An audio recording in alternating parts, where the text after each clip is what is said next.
দুনিয়াতে থাকা অবস্থায় যারা আখিরাতে বাজার করলো না, সওদা করলো না, পরকালে তাদের কি উপায় হবে সেই চিন্তা যারা করলো না, তাদের মতো হতভাগ্যই দুনিয়াতে আর কেউ নেই।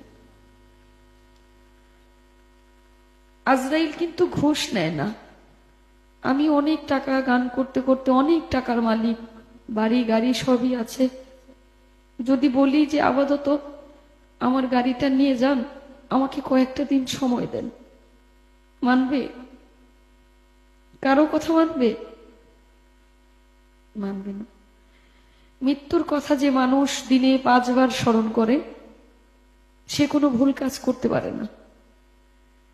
একবার স্মরণ করে দেখেন, আপনি মরে গেলে আপনার সঙ্গে কে যাবে?